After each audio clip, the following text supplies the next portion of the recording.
welcome to VictorChat.dk. You have now logged into your owner profile and you now need to set up the system, which is done in 4 easy steps. You can start by clicking the image on the dashboard.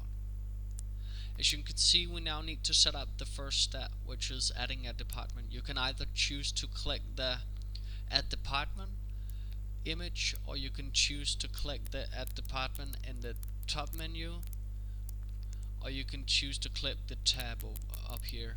I'll prefer us having to click the image, as this will along the way then show us how long we are in the setup. You then need to click the green button Add Department. As you can see, to the right of each field there is an information icon. You can hover over that one and it'll explain what the fields are for. The department name is the name that will be shown for the visitors on the chat window on their side. So for right now we'll add one and name it support. Whenever an agent is not online and the visitors open the chat window, they'll be able to leave an online message, or they will be able to leave a callback message.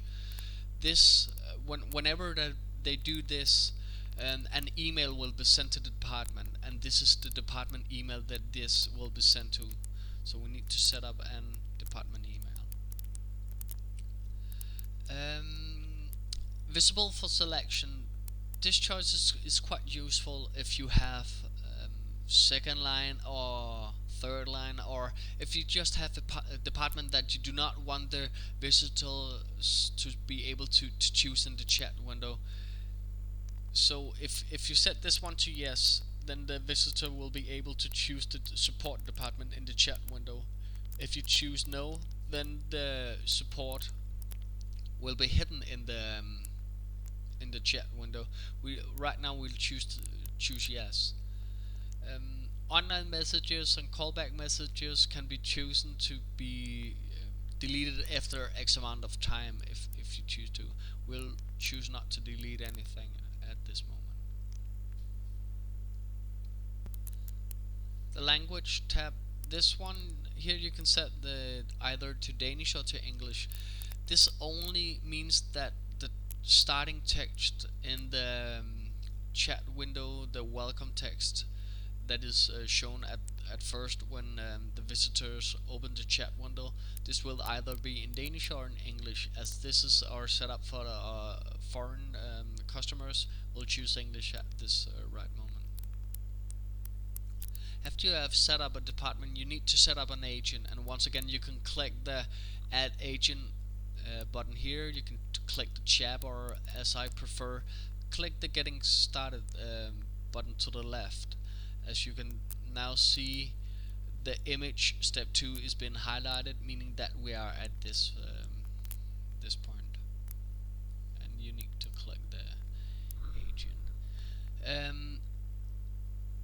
When an agent is chatting with a visitors, they can see the agent name if you choose to display it, and they can also see the image. We'll get back to that one in a few seconds. The agent name is the name of the agent if you prefer your visitors to be able to see that one. I myself think it's a good idea to add a name, as it makes it more personal to know that they are actually talking to a human being, to be honest.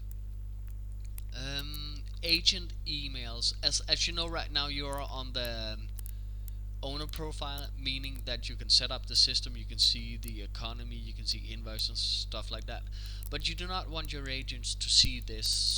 So we have divided the system up to two phases.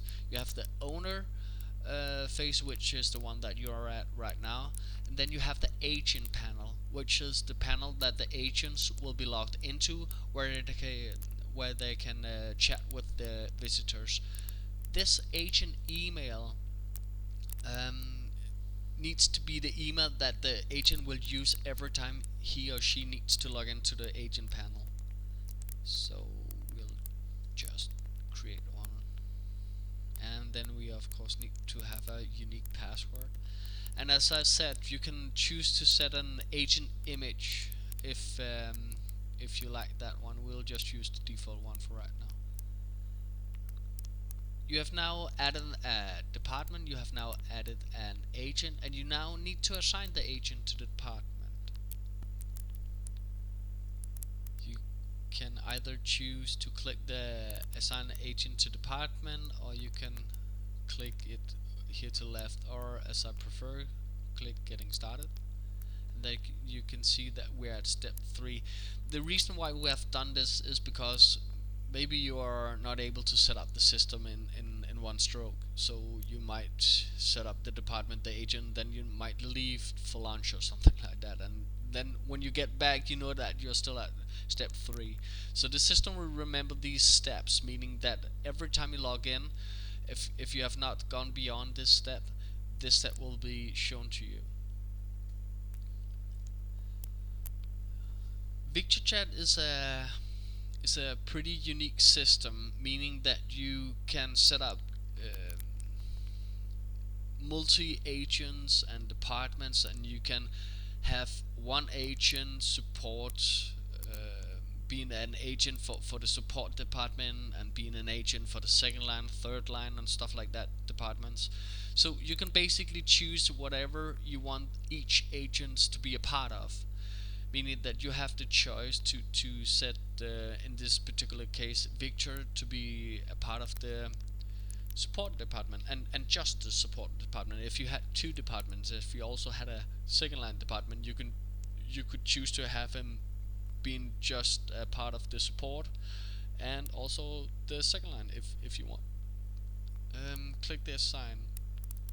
As you can now see to the right, you have Victor, and he's been added to the support department. If you need to delete him, you can simply click the delete button.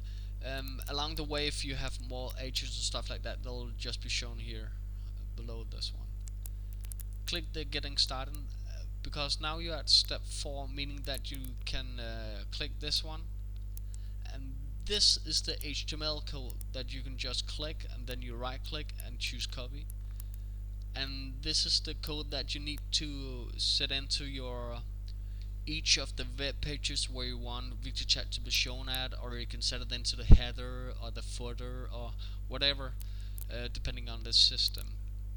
If you need help on this one, you can see your plugins, or even better, you can have us do this setup for you if you're in doubt on how to set this up, and of course we'll do the setup for free. As I said early on, if you have more departments, you can choose to have this HTML code be generated for just all departments or for just a particular department, meaning that if you have a second line and you want the second line to be on a second line page in your web shop or something like that, you can choose to just choose the second line, and then the code will be generated to that department, and only that department. So that's all for now. If you have any question, please chat with us or give us a call, and we'll be gladly to help you.